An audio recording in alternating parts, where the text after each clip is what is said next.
Okay. Tell me about your return to America, back to stay when you were through in London. What was the precipitating factor? The fact was that I realized there was no story in Europe. Europe had become a museum, not a place of active operating politics. What year was this? This was 1956 and 57.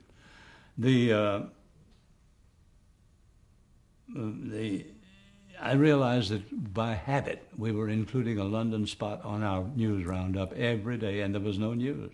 All the news was, the only news we produced was reaction to what Washington did yesterday. So I asked Mickelson, can you get me a job in America?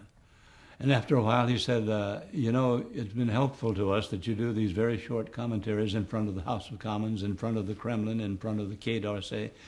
Come home and do one of those every day. I said, that's awfully hard to do. He said, well, that's what we offer you. So I took it. I came back to do that. And I discovered that controversy in Europe is one thing, but controversy in America is not allowed. I began to be controversial in these little one-minute things because you had to say something to get people to continue to listen. And I had trouble with it. After a little over a year, we decided we had to stop them. They were too controversial. Can you remember the subjects that provoked this? The civil rights was the main one, and the way Congress operated with the Southern Democratic and Republican conservative coalition stopping all progress on so many things. I think they were factual, but you couldn't spend time on them on this 15-minute news broadcast. Some people didn't want some facts mentioned or put out. Do you think broadcasting itself and America itself had changed in this period when things were different? Murrow, for example, from London was certainly not impartial. No. But the main object abroad was the Cold War, and it was you could be partial in that. People didn't mind. And but the main thing here at that time was, my first story when I came back was the Little Rock school crisis. It was extremely controversial. I interviewed the local Little Rock Congressman Brooks Hayes, and it was a result of my interview, he said he lost his next election. So it was intensely controversial, and upstairs didn't like it at all. Richard Salant, at that time, was a lawyer, not a news person, and he was appointed to police my scripts, and he gave me so much trouble. We never lost friendship, but I must say it was very rough. I got to where I could say almost nothing. I told him the story of MacArthur and the Emperor of Japan. MacArthur tried to stimulate conversation, but the Emperor had no conversation. He wasn't allowed to comment. MacArthur said, well, it's a beautiful day. And the Emperor looked out of the window and thought a while, then he said, it's a day. But he couldn't say whether it was nice or not. And well, that was the way my broadcasts were getting. And so I finally gave up. I couldn't continue to broadcast every day with that hanging over me. So what did you do? I was assigned to other things. I became chief Washington correspondent in place of Severide. Murrow went, I don't know whether you want to get into this now, but this is the beginning of my end with CBS. Murrow, well, first of all, the New York Times did a story about Birmingham as the most segregated city in the, and it painted a very ugly picture of Birmingham. The Birmingham newspapers attacked the New York Times, saying it's not true, we have a lovely city and there's harmony. So Murrow went down with 2 camera crews to do a documentary called Who Speaks for Birmingham? And as soon as he arrived, John Kennedy offered him the job of being the head of the USIA. Well, I think Murrow was terminally sick of CBS. He'd had so much trouble, and so he grabbed it, but he phoned me and said, you've got to come and do this documentary. So I went down and did the documentary, and it was highly controversial. There was a race riot, a conspiracy of the police with the Ku Klux Klan to attack the Freedom Riders when they arrived in town. It was the most horrible thing I've seen since the opening of the concentration camps in World War II. And I reported on this conspiracy, and the local station disaffiliated from CBS. The city of Birmingham sued CBS for several $1 million. And I was greeted with coldness when I returned, and I was suspended from my job as chief Washington correspondent. By whom? I could go in at night when everybody had gone and work with a dictaphone to do my business. Who suspended you? Hmm? Who suspended you? Who gave the order? Blair Clark. Richard Salant had become news director, and his assistant was Blair Clark. Blair Clark was a personal friend, so this came as a shock. They did, on any other medium, I would have received applause, a nice telegram saying what a great job you did. My broadcast from Birmingham appeared verbatim on the front page of the New York Times. It's a classic in television news. Yeah, and but there, CBS, that was too much. They couldn't take it. So I've completed the documentary. They cut out an awful lot of what I put in, but it was done. And then Paley invited me to lunch in his office with Stanton and Blair Clark and Salant, and he fired me. He said, this is not the kind of stuff we allow on our network. You know you're violating the rules. I said, I know I am, but the rules are impossible to follow in this case. One side is constitutional here, and one side is not. The black people happen to be right. The whites in the South happen to be wrong. What do I do in that case? He said, you can't do what you've been doing. So I said, thank you. I got up and left the room, and I was through. What happened to your contract?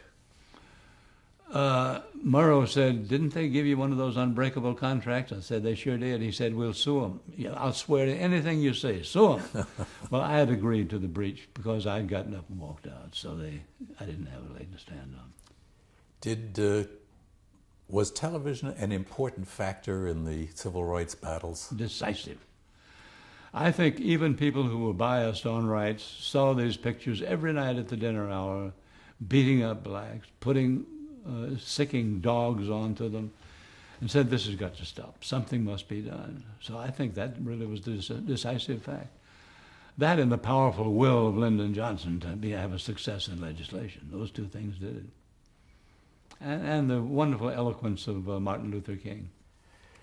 Birmingham wasn't your first brush with this. You covered Little Rock, didn't you? Little Rock, the Ole Miss campus, too, I was involved there. And also my daily commentary, my weekly commentary on radio. I took sides. Now, you are definitely a Southerner. Yes. I mean, there's no doubt in anybody's mind in this country that you come from the South. That's right. How did they greet you when you went south to do these stories? Not happily. The mayor of Monroe, where I grew up as a boy, sent me a message saying, when will you do something we can be proud of? My own relatives, the Cajuns, said, we love you anyhow. And I was not liked. But what do you do in that case? You have no choice. One side is right and the other's wrong. There's no in between. You can't find a position in between. It's halfway between good and evil, and that's the right one to follow. You can't do it. In fact, the next year, people were, CBS correspondents after I left were using phrases I used in my documentary, and they were killed. I quoted Edmund Burke, said all that is necessary for the triumph of evil is for good people to do nothing. They killed it. They wouldn't allow it to be said. The next year, I heard it 2 or 3 times in reports from the field by CBS correspondents. It had become acceptable. So you think that television, and CBS television in particular, softened a little bit on this stance? Yes, they did. They almost had to. Paley's position was unrealistic. You could not find a position somewhere equidistant between right and wrong. Jimmy Hoffa said one phrase I think was worth all the trouble we had with him. He said, truth ain't between anything. Truth's where it's at. Well, that's exactly right. I'm surprised he said it. Well, by this time, people knew you by sight, I'm sure. You'd been on television enough. So when you went south, for example, people would say, oh, there's Howard Smith. Yeah, even the rioters would say that. It got rather touchy. In Birmingham, I heard them say, we go get the CBS guy next. So I went and hid in a car. What was your relationship with the police in situations of that kind? Well, the police didn't do anything wrong. They just quit. They just moved. Before this bus arrived full of Freedom Riders in Birmingham, I was at the police headquarters, and I noticed they were all leaving the streets. And their patrol cars were all coming down to the basement parking garage. There were no policemen left for 15 minutes. The Klan had the city to themselves for 15 minutes. Then, after 15 minutes, they all on signal jumped in their cars waiting for them and fled. Then the police came out and began taking them. So the police weren't against me. They were just unfortunately not present when the horrors happened. Was there any negative side to being a recognizable face? A television personality? I don't think there's, probably there is today. Later when I was an anchorman at ABC, it got a little tiresome. But no, it was very useful in this city because you never had to phone a senator's office and introduce yourself. He knew who you were, and that's a great help. Yeah. How long, after you left CBS, how long were you, so to speak, unemployed? About 3 months. I tried all sorts of things. I even considered going back to newspapers. I went to the Washington Post, and Al Friendly said, we can find something for you, but you won't like it, we won't like it. He said, people go from newspapers to television, but they don't come back the other way. So I gave up on that. I wrote a column for a while, but I didn't like it. It was not fun.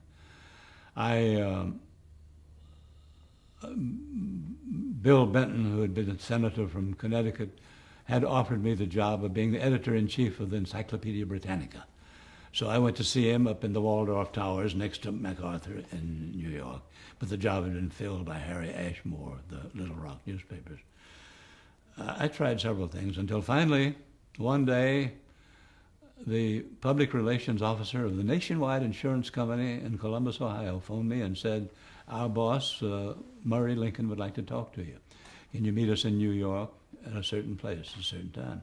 I met them and went into a room full of executives and advertising men.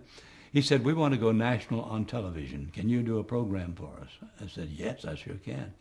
And I was very good at sketching. I sketched a program and showed it to him, and he liked it. He said, okay, get together with my man, get it done, get it on there. So I went to Jim Haggerty, who was then a vice president at ABC, and he was enthusiastic. So I got a job at ABC to do that program. Now, I got Murrow on it once. I interviewed him. He was already developing his cancer. I didn't know it was cancer. I thought he just had sore throat. I discovered later that the reason Murray Lincoln came to me and reached out his hand and arrested my fall and put me back on network television was he went to Ed Murrow and said, will you do this for us? And Murrow said, I'm through with it. But here's the man you want, Smith. Talk to him. So Murrow directed my return to back. So my debt to him, which is already severe, is deeper still.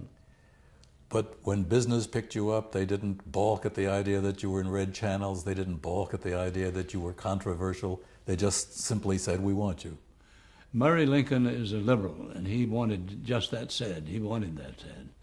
And ABC decided that they could make a feature out of that. They decided they'd give me the only contract in television news in which I could say anything I wanted. They said, we'll never do this again, but we're going to do it for you. They did. They ran a big ad in the Variety magazine saying, this man will speak his mind every week on ABC. In fact, they labeled the show News and Comment. That's right. So it was fine. I liked it. It broke new ground? Well, yes. Not just for you, but for broadcasting. Yeah, I think it was the only commentary program left on television, and I wrote every word of it.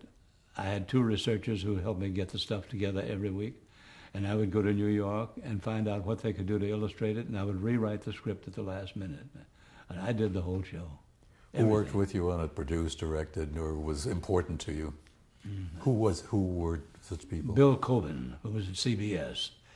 He had been my producer on several previous occasions, and he agreed to do this for me. All right.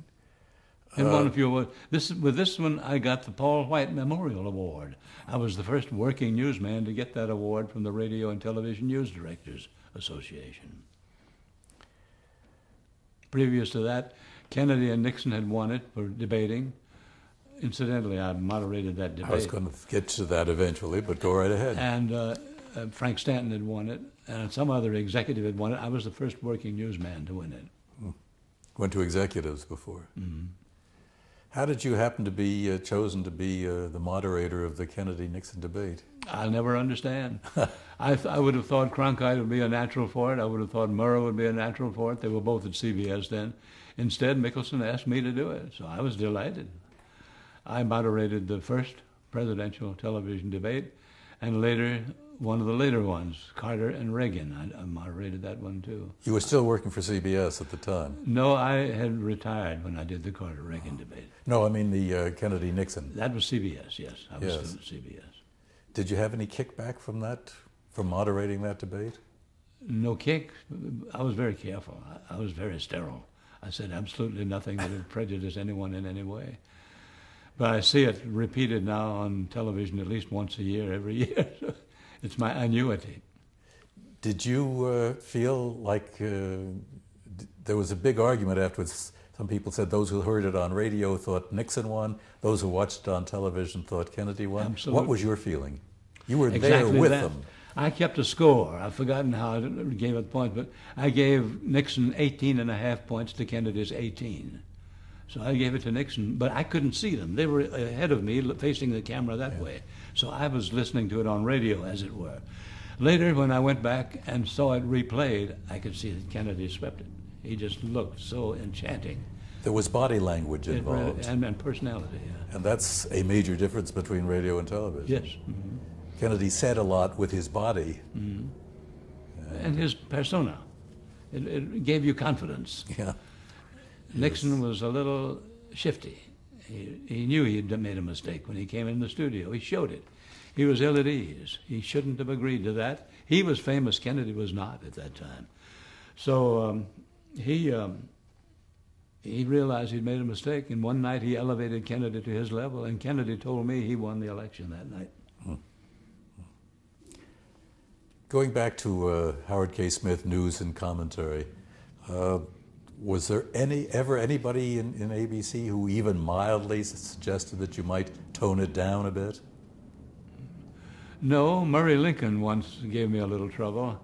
I did a piece on Cuba, and in which I suggested if we may have to intervene in Cuba if it becomes the access it's becoming of the Soviet Union to South America. He didn't like that. But the following week, we found missiles in Cuba, and it was all right. How did you were not only the performer, but the writer. How did you spend a week working on a show like that? It was hard. I would pick out 2 subjects and had 2 researchers. They would go out researching, getting material for me to read, lining up interviews for me, and I would be the 3rd researcher. I would be out doing the same thing. ABC had no cameras at that time. I had to hire a camera team one day a week. And I would hire a team and interview 10 people all at once and put the whole show together all in one day. Send this hand-delivered. There was no fax at that time. So hand-deliver the script to Coben in New York. He would see what they could find to illustrate this with. And I would go up the day before we went on the air. And he would show me what he had, and I would rewrite the whole script right there while he was there to fit what he had. So I really worked 7 days a week on that thing. Did you edit the film of the interviews, or did you use them straight? The interviews I edited. You edited the interview. But there were other things. There were graphs illustrating points. And yes. There was old film. We used a lot of the film from the 1948 conventions. And Harry Truman saying, I'm going to call that Congress back into session, things like that. That I didn't edit. Coben did all that. News and comment lasted, what, to 63? 2 years. And then what? Well, then I was a member of the staff of ABC, so I did almost nothing. I guess I was, in effect, their chief correspondent in Washington. Everything that happened down here, I did. Putting presidents on the air. Things like that. The March on Washington? March on Washington. I was the only ABC reporter there. And I thought it was rather dull stuff. And when I'd been on the air once to introduce lots of personalities and tell what was happening, I went off to the side of the Lincoln Memorial and lay down on the cool marble. It was a hot day. And decided to take a nap. Well, there was a loudspeaker next to my head. And I heard this voice rising there. I have a dream today. I woke up. I jumped and ran back to the podium and picked up the phone and called New York. I said, "You've got to get this. This is great." They said, "We've got it. Stand by to reintroduce it as soon as he stops." That was great. I really thought that was one of the great utterances in American history. Any other great utterances that you remember covering? I think Lyndon Johnson's on the Voting Rights Act. When he said, I remember the faces of the little children I used to teach in Southwest Texas, Teachers College. And the pain, they didn't know why people hated them. There was no reason for people to hate them, but they were hated. I didn't know it then, but I know now that I've got a chance to do something about that, and I want to let you in on a secret. I'm going to do it. Now that was, I thought, a great utterance. Other than that, Churchill, all of Churchill's utterances were great. Let me go back. You did the March on Washington. The next big thing that occurs to me during your coverage of that period was the assassination of John Kennedy. Mm. Where were you? Everybody in America remembers where he or she was. I had been in Egypt interviewing Nasser. And I had the two big boxes of tape, and I was sitting on them in the first-class compartment of the airplane, looking down at the featureless Atlantic Ocean. There wasn't even a white cap on that vast stretch of leaden water. And the stewardess came to me and said, "The pilot would like to talk to you. Would you come and see him?" I said, "Sure." I went up and he said, "We're getting the damnedest broadcast from America. Listen to this and see if you can make sense of it." And I heard a broadcast that John Kennedy had been killed, Robert Kennedy had been killed, Lyndon Johnson and Mrs. Kennedy had been killed. I said, "This is crazy." I listened for a while longer. We finally got the story partly straight. I said, "I think you ought to tell people about this." He said, "But will you do it?" I said, "Oh, no, this is your airplane. It means authoritative coming from you." So I went back to my place, and he then announced it. I arrived at the airport, Kennedy Airport. It wasn't Kennedy, it was Idlewild Airport. Mm-hmm. And there was a car waiting for me. Elmer Lauer had taken over ABC News. I'd known him at CBS before that. And he had a car waiting to take me to the studio. So I was rushed to the studio, and Ron Cochran, a former FBI man who had become a very fine local anchorman in New York, and then went on to the ABC network. He was describing things and reporting to the people. I was put side by side with him and went on talking about this and reporting on it until Kennedy's body arrived in Washington. Then I was told, go to Washington and take over there. So I went to Washington and stayed on the air for 3 days covering that.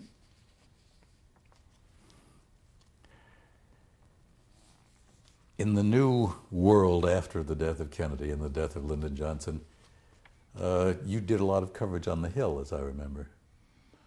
I covered mainly civil rights legislation. I was fascinated by it. Had you made good friendship with Lyndon Johnson before he was catapulted into the presidency? It wasn't good. I was afraid of him. He was so big and overwhelming. Nancy Hanchman was one of our reporters, and he told her, "I want you to bring some CBS boys up here to have lunch with me, and I want this man Smith to be one of them." So we went and had lunch, and he just overwhelmed me. I didn't go to any of his press conferences after that. I worried about it. But then when he became president and began to say things that I'd been saying in my own broadcast, we've got to do something about poverty. There's more poverty in America than in any rich country in the world.